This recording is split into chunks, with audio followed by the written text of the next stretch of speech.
All right, I think we're on air. There's a sound gremlin, which has nothing to do with Justin in this broadcast that we're hopefully going to avoid, and it's going to go away. Thanks, everybody, for joining us. I'm here with Justin Boreta of the Glitch Mob. I'm Michael Schneider, founder and CEO of Service.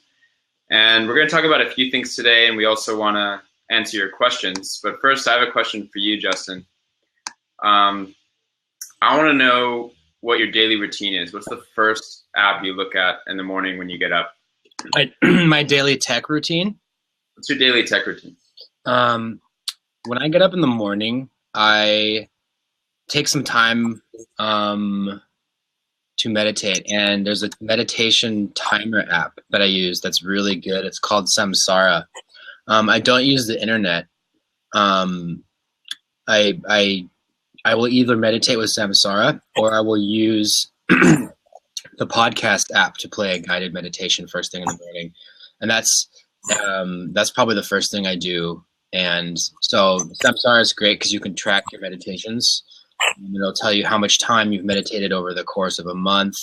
And a lot of times if I do a guided one, I kind of go back and forth between doing a guided or a solo one. And then I'll use the podcasts app with Sonos.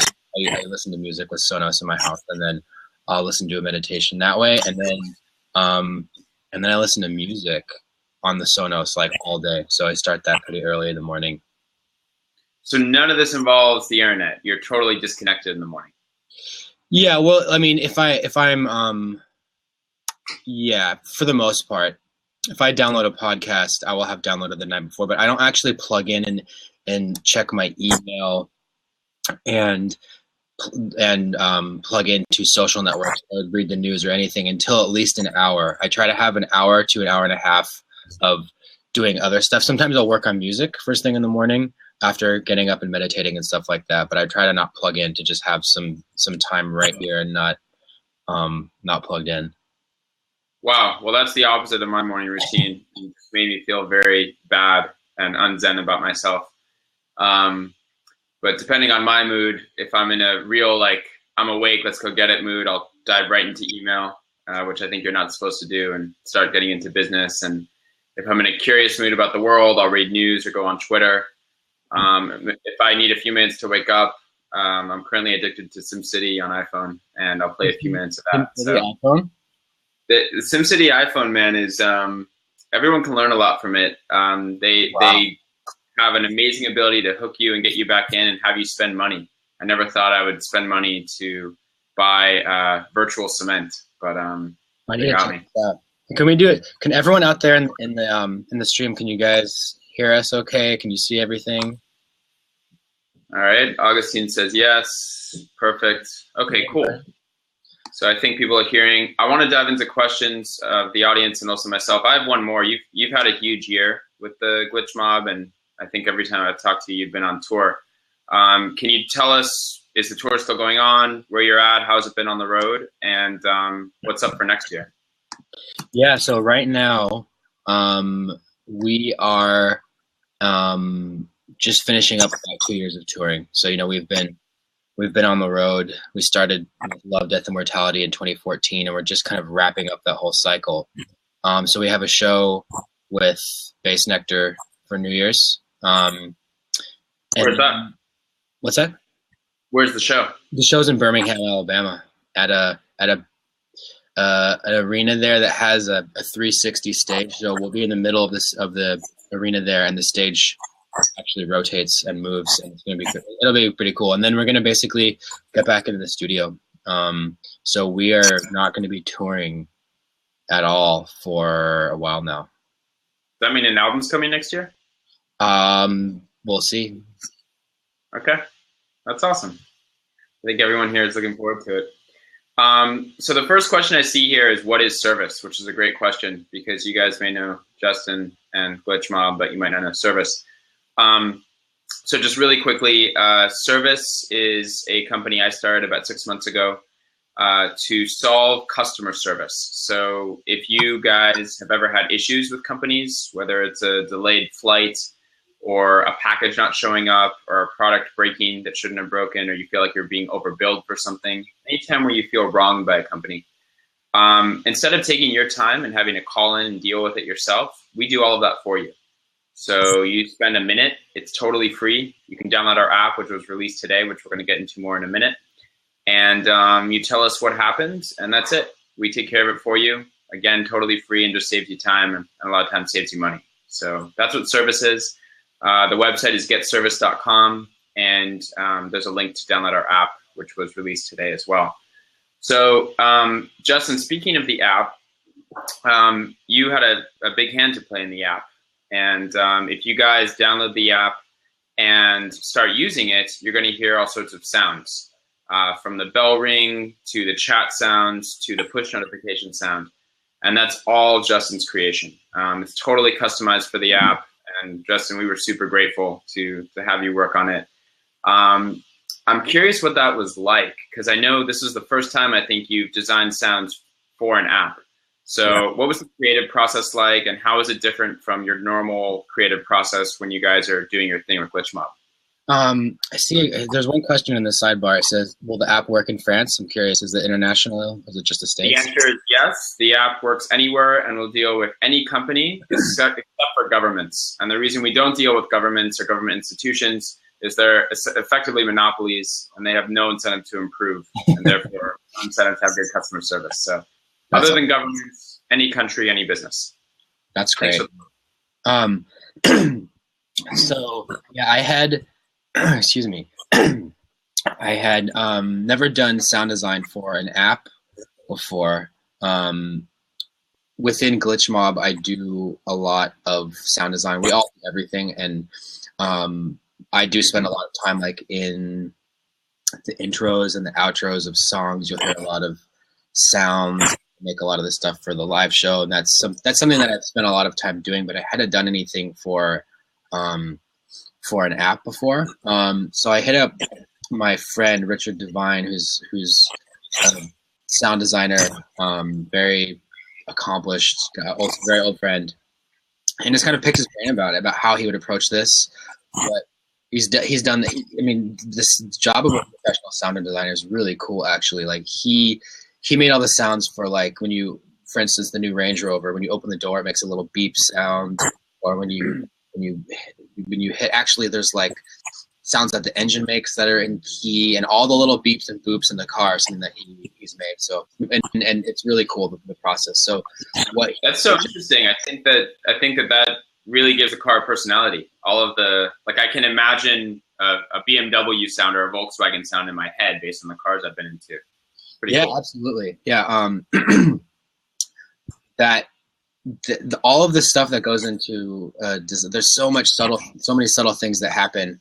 I mean, he was also talking about for video games, just the sound of the way that when you, like, let's say you get a new weapon or you get a coin or something like that, all those little sounds are in key, and there's a palette that the sound designers choose to give, whether it's a car or an app or anything, really, personality, film, video.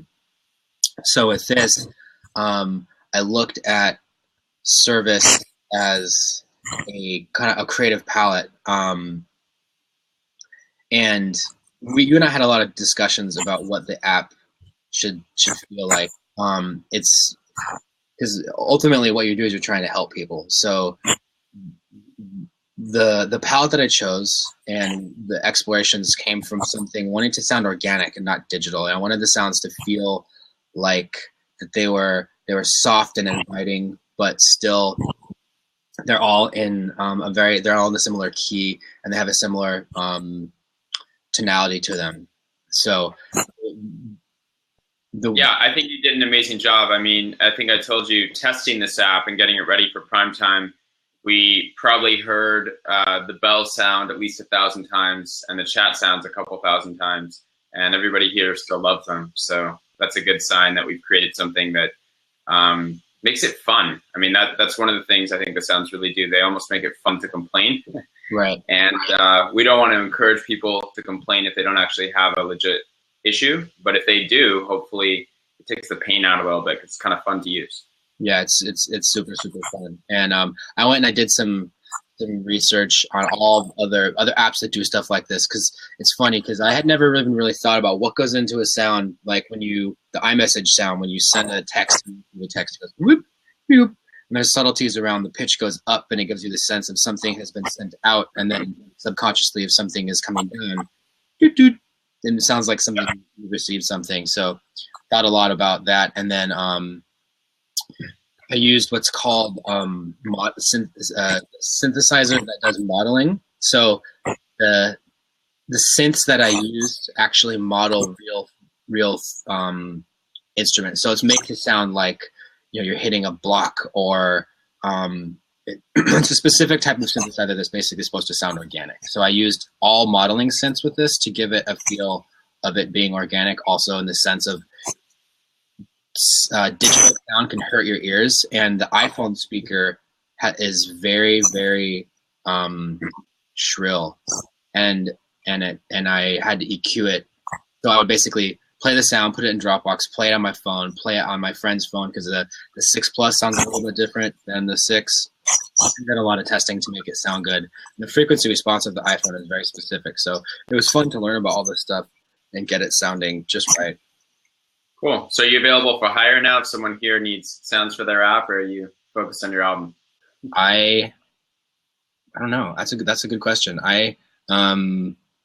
This was a super fun project. I would love to do something like this again. Well, we have a lot of side projects that we do within the group that because we do have time to do anything, to all of these creative endeavors kind of feed back into the mothership. Yep. Cool.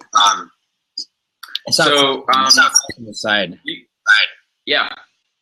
Augustine. That. I'm hearing a little bit of echo. Yeah, they're saying there's echo. Sorry, guys. Use headphones. I can try doing that. You want to try doing that? Yeah. All right. I'll grab some headphones. Can you guys?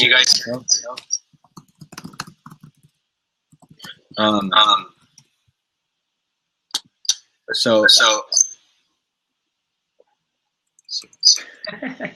Don't worry, you're not being a dick if you tell us we have feedback.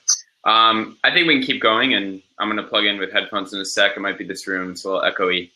I'm going to answer Mike's question real quick. It is not for... they're saying it's only you, Justin. You're the culprit, not me, on the echo. Okay. I'm going to have headphones you can plug into. Mike said it's available already on Android. Not yet. We are working on that. It is for iOS right now, but Android will be coming out in the next couple months. So we're working that. Yeah, Justin, did you want to jump back into Augustine's question? Yeah, that car is incredible. That is something that Amon did all of the sounds for, and he's another incredible sound designer who I look up to, who really crafts a very specific palette for each of the sounds. I did see that. Check it out, you guys. If you haven't seen that link up there, that's really incredible. Is the feedback better now? I turned my speakers down. Hopefully it's improving. We'll keep an eye on it. So you're also working on an app. Speaking of side projects, right? You have an app called Hyperspective. I hope I said that right. Yep. That you're working on. Tell us about that. Hyperspective is an app that we, the designer from Glitchmob, Dean, and I, and a developer named Alan have been working on for about 9 months now, like a baby. Just like your baby startup. Let me see if I can. I'm gonna see if it actually works here. See if you guys can see it. This is the first time anyone has ever seen it. We're actually sending out the beta today.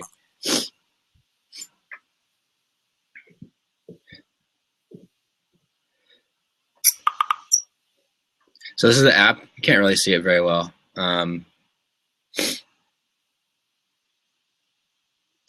But it's a video and photo effect app that can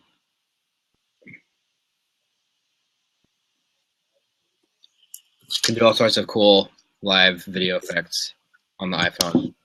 You can't really see it too well, but so you're modifying what the phone sees in real time and messing with reality? Yeah, exactly. Can you guys see that out there okay? Some of them are kaleidoscopic. And so it's basically a suite of effects that you can record and output video. A lot of this stuff is really easy to do in After Effects, or if you're a video effects person, this is nothing new, but we wanted to make something that was easy for people to do these really crazy, trippy, intense effects. Like it outputs it outputs HD video, so you can get that app and you can make some really crazy art. Like the iPhone's actually becoming a completely legitimate art tool. There are some people that are making some serious art, doing art shows with it. So we wanted to kind of make something for video because there's not a lot of stuff yet that's really happening. Yeah, there are XY pad for filtering. We kind of built it like a chaos pad. And yeah, you can shoot full films with the 5S and the 6. It does. You can do 4K video now. It's crazy. So yeah, that's right now. It's in beta. And yeah, we'll be sending out some beta invites soon here, and it's kind of in Apple's hands at this point, but it's going to be coming out in late January. Looks great, man. I can't wait to play with it. We have a couple of specific questions. Do you have a Snapchat? Is the first question. Yeah, like Ouya and Edit. I do the Glitch Mob Snapchat, so just at the Glitch Mob, I actually drive that one. Okay. And next question, Augustine says he knows that you developed Mirogram. I know you're working on a new app, so we just talked about the new app. Did you develop Mirogram?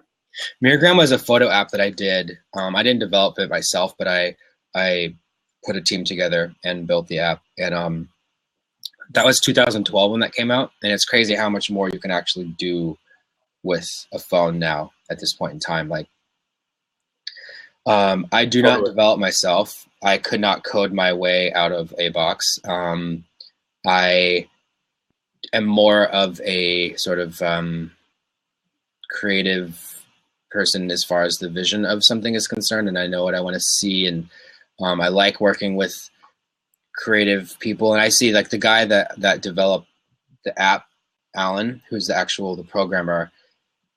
He's an artist. You know, he writes code, but there is an art form. I think that creative, creative coding is something that I had never really worked a whole lot with before. I've taken some classes for coding, and I took a C++ class, and I've taken Max MSP and all that stuff, and I kind of came back around to just focusing on making music. And these projects, I collaborate with people to really get the best out and say that to be a really good programmer.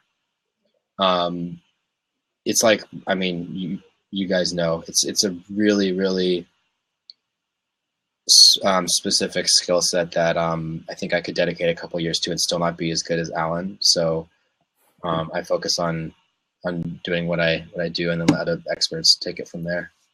Cool. I have a question here that says, what are the sounds? So I'm going to show you guys real quick our app and show you the sounds. Sorry about this. So this is what the beginning of our app looks like. And you scroll through. This is my favorite character in our app. It's our little wizard that just gets shit done for you, basically. And then here are the sounds. So I'm going to log in real quick using Facebook. I think there's a little bit of a reflection. Hopefully you can see it all right. All right, and I've turned my sound all the way up. So when I push on this, that bell sound is Justin. That's Justin, the aha moment when you get matched with somebody who's going to help you. And then the chat sound. And I'll say I'm having an issue, choose a company I'm having an issue with. So we've heard those sounds a million times. and we're not sick of them yet. So Good. those are the sounds. It says, here's a question. Are you using any UA gear for your sound design for these apps, and what is the mixing process? Reggie, do you mean Universal Audio? Yeah. I'm assuming you do. Yeah, absolutely. I use Universal Audio stuff all the time. And for those that don't know, Universal Audio makes plugins that replicate vintage gear. And there's a piece of hardware that comes with the plugins that you plug into your computer that basically outsources the CPU to a separate box so that my CPU within Ableton, which is where I produce, is still left alone. And there's some of the best plugins, and specifically for giving something a vintage and analog sound, which I did not do with this one. But in general, we use a lot of Universal Audio plugins in the glitch mob process because they can lend color and character to sounds because they're emulating all this really old vintage gear. Cool. How did I do the last one? So the chat sound is it was a modeling synth, and there was a sound that I found. I knew I wanted something percussive. All the sounds except for the sounds are all percussive, and it sounds like you're knocking on little like a little box or something like that. I forgot. I think it's a woodblock sound that I found, and then it's a synthesizer that models a woodblock so that you can actually change the pitch of it. Because the problem with using a sample, like if we're actually record a woodblock, is you can't change the pitch. And I wanted to have the key of all the sounds be the same, so it feels similar. So that one is just it's the modified woodblock sound that goes doot doot doot doot, and all the intervals are the same too. So the space in between the two sounds is made to seem kind of inviting and fun. Awesome. You've also been a customer of service. What have we done for you? I'm not even clear on all the cases we've solved for you. Man, I'm in the middle of one right now. I have been a customer. I love the app. I hate customer service. And you and I actually had, when you were thinking about doing this, we were all having dinner with Kat, and that was just this year. So crazy. That's so crazy. And you were like, would you use a thing would you use a service that helped get customer service done? Because you're particularly good at customer service, right? Like you wanted to fix this problem because this is something that you do. I'm good at it, but I resent the amount of time it takes me. Yeah. And I think a lot of people don't like to waste their time. I'm the guy that I hate dealing with customer service so much that I would rather sometimes like lose the $50 on my United trip than spend hours on the phone trying to get it, which is annoying for me. And I've done that a lot. And so when you said this, I was pretty overjoyed because we've traveled a lot and everything. Right now, what kind of stuff have we done for you? Apple. Okay. And done some stuff with Apple and Verizon. And Adam at Service has been helping me deal with interface between Apple, because basically there's a problem with my iPhone and my data plan. And he spent so much time going back and forth with them. It's been so nice to not have to actually ever call. So I just email him, and each email is probably, 5 hours of his time. But yeah, I used the Apple. What was the first one that I actually used? I don't remember. I'll think about that. I'll come back to that. Yeah, I think there were a couple. I've used it a number of times. Yeah, I think there's been about 4 or 5 now, and yeah, I'm naturally, even if I hadn't done the sounds for, I would definitely be using it all the time. Awesome, man. So we've got just a couple minutes left. Does anyone have any final questions or anything else you want to talk about, Justin? Let's see, any more questions down here? Let's see if we missed any questions. Well, that's a good question. Mike, if service is free, how does service generate revenue? So we're 6 months old and we're in learning mode. And while we're learning, it's completely free for both consumers and businesses. There's many ways to make money with this. My hope is we can keep it free for consumers forever and provide enough value to businesses that they're willing to pay for it. But for the foreseeable future, at least I'd say the next at least 6 months, it's completely free. That's a good question. Yeah. Do you use, let's see, what else do you do in the world of business outside music and apps? Nothing. That's your whole life. I'm not particularly good with business stuff, I would say. I try to insulate myself from business stuff as much as possible, in the sense that with the apps and building and developing apps, there are, there's a business side to it, but I try to think of it more like an album or an art project. That's kind of the angle that I take on this, is we're trying to make something that just makes cool stuff and makes people want to be inspired to make pictures or listen to a song. So that's kind of my angle on the whole thing. Cool. Someone wants to know what you studied. I went to college and I have a degree in film, actually. So I was doing film and effects and visual stuff for a while. And then in UC Santa Cruz, where I went, they have an electronic music program, minor, which is really experimental, small thing. And I went and did that. And I had already been messing with electronic music for a while. And then I did the minor program there, which is actually Bass Nectar, for any of Bass Nectar fans out there too. That's where I first met him. He went there as well. It's a strange little weird experimental program. I went there. But yeah, film. And most people I know who are in music now did not go to school for music. They did something else. And most people I know that are successful in business did not go to school for business. So yeah, maybe there's a correlation. One last question. Andy wants to know what music you were listening to yesterday, I guess, other than your own. What was I listening to yesterday? I actually have my Sonos app right here. Hold on. There is this album that I've been listening to a lot by this guy called Rival Consoles. And it's really, really good. And actually, that was another question up top where a guy was asking about Hungarian artist Andy. I'm going to post a link to it. And here's actually there's a movement of techno in Romania that's awesome, and I really, really like. They're all make really beautiful classical techno, and I will post a link in here when we're off. Awesome. I'm also going to post a link to the app. I just did, and Justin, you can post your link.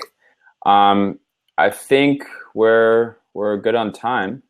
Yep. And then here's the link to some Romanian music, Andy. And here's the link for my app. So if anyone wants to sign up to be notified when the app drops, hyperspective.com. And yeah. Yeah, I think we're good. Justin, thanks so much, man, for jumping on with us and for the awesome sounds. And if anyone here uses the app and has any feedback, I'm just at Schneider on Twitter. Please let me know. Would love to hear your thoughts and hopefully save you some time and solve some customer service issues in your life. Justin, thanks, man. We'll talk soon. Thanks. See you guys. Bye.